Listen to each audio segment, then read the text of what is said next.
The Galactic Assembly Chamber had been built to intimidate. Its ceiling vanished into artificial mist, laid with soft starlight projections that mimicked 1,000 different skies. Every species that entered felt small beneath it. By design, seats were arranged in concentric arcs, each scaled to physiology, gravity tolerance, and environmental preference. The centered dais, a simple disk of dark alloy, was intentionally empty. No one species stood above another here. In theory, High Speaker Threxel adjusted the resonance nodes along his cranial frill, suppressing a nervous color shift that threatened to betray him. The chamber was full, unusually full. Delegates from species that rarely bothered with assembly sessions were present, their emissaries stiff with curiosity or barely concealed fear. All because of one word: humans, Terrans, the newcomers. Threxel had presided over first contact procedures for 3 centuries. He had overseen the peaceful absorption of fledgling civilizations, the quiet erasure of aggressive ones, and the careful containment of species deemed unstable. Never had a species disrupted the assembly like this. The doors sealed with a harmonic chime. The emergency session of the Galactic Assembly is now in order, Threxel announced, his voice amplified through multispectral translators. Agenda Item 1, Terran Contact. Chapter 4, Post-Incident Assessment. A ripple moved through the chamber. The incident. No one liked saying its real name. Let the record show, Threxel continued, that this session follows the destruction of the Virex containment fleet at the edge of the Terran expanse. A sharp intake of breath came from the Virex delegation. Their armored forms shifted, mandibles clicking in restrained agitation. The fleet had not been small. 17 capital vessels, thousands of escort craft, a force meant to pacify systems. Gone in under 12 minutes. Observer Hale, Threxel said, turning slightly toward the human delegation platform. You may speak. Commander Sarah Hale stood. She did not wear ceremonial attire. No flowing robes, no bioluminescent sashes, no insignia meant to impress. Just a dark Terran uniform, clean lines, muted colors, and a single emblem at the collar, Earthfleet Command. She was small by assembly standards. She did not look dangerous. That, Threxel had learned, was the first mistake. Thank you, High Speaker, Hale said calmly. Terran Command appreciates the opportunity to clarify events. Clarify. That word drew another ripple. The Virex containment fleet entered Terran-controlled space without authorization, Hale continued. They deployed interdiction fields, disabled civilian infrastructure on 3 colony worlds, and issued an ultimatum demanding Terran compliance with assembly containment protocols. The Virex ambassador surged forward. You are a pre-warp species under observation. You had no authority. You crossed our border, Hale said, without raising her voice. We warned you. Twice. Threxel lifted a limb. Order. The chamber quieted, but tension coiled tight. Commander Hale, Threxel said carefully, the Assembly wishes to understand how a species listed as technologically emergent destroyed a full Virex fleet without detectable energy signatures. Hale met his gaze. Because you were looking in the wrong spectrum, she said. A projection ignited above the dais. Sensor logs filled the air, scrambled, fractured, incomplete. Then Terran data overlaid them. Clean, terrifyingly precise.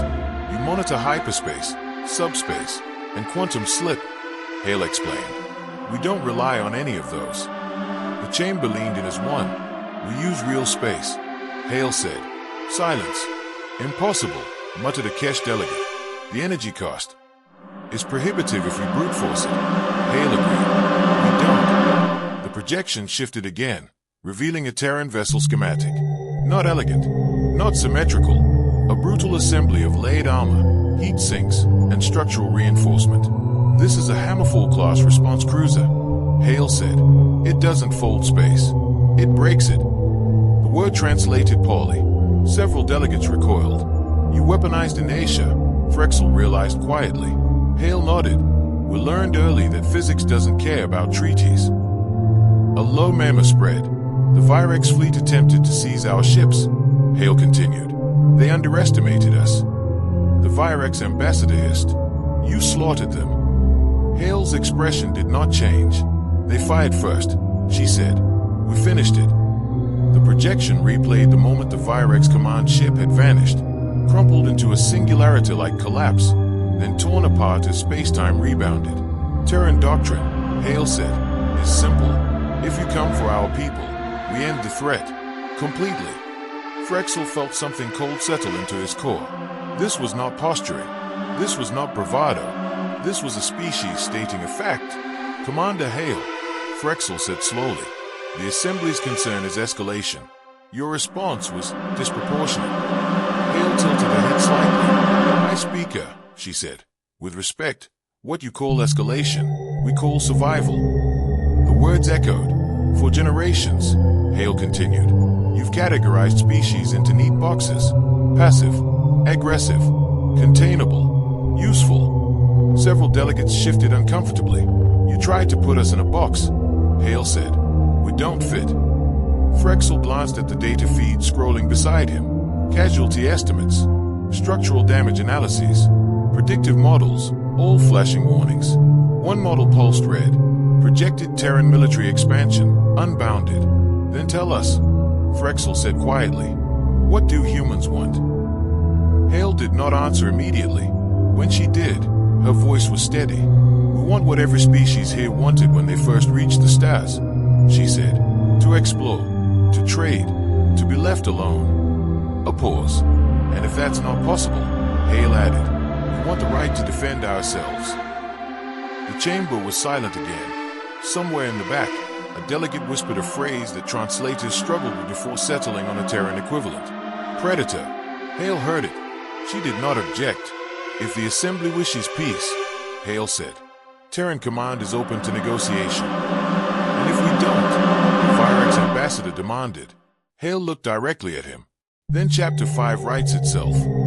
For the first time in 3 centuries, High Speaker Frexel felt the Assembly was no longer in control of the narrative, and humanity had only just begun to speak. The silence that followed Commander Hale's final statement was heavier than any sound. High Speaker Frexel had witnessed wars begin with louder words, but never with such quiet certainty. The Galactic Assembly had been designed to slow conflict, deliberation, procedure, endless committees. Humanity had stepped outside that rhythm entirely. Chapter 5. Frexel repeated softly, you speak as if the future is already written. Hale's expression softened, not into fear, but something far more unsettling. No, she said, I'm saying we've learned not to assume it will be kind. The Assembly chamber erupted into overlapping vocalizations, pheromonal flares, color shifts, subsonic rumbles. Species that had once crushed rivals beneath fleets now looked at the Terran data feeds with something dangerously close to doubt. The Virex ambassador slammed a chitinous limb against the edge of his platform. This is intimidation, he snarled. A threat disguised as diplomacy. Hale turned toward him fully for the first time. No, she said. It's transparency. She gestured, and the projection changed again. This time, it wasn't a weapon schematic. It was history. Before we reached the stars, Hale said, we fought ourselves. Constantly. Over land, belief, resources, fear. We learned what total war looks like because we inflicted it on our own species. The images shifted. Primitive Terran conflicts, then industrial-scale warfare, then planet-spanning devastation. We nearly wiped ourselves out, Hale continued. Multiple times. Frexel felt a chill ripple through his frill. Most species avoid self-destruction, he said. We didn't avoid it, Hale replied. We survived it. The projection paused on a ruined Terran city, blast and silent. That's why your containment protocols failed, Hale said. You assumed fear would stop us. She met Frexel's gaze. Fear is what taught us. The Assembly quieted again, but this time it was different. This wasn't shock. It was calculation. You claimed defensive intent, Frexel said.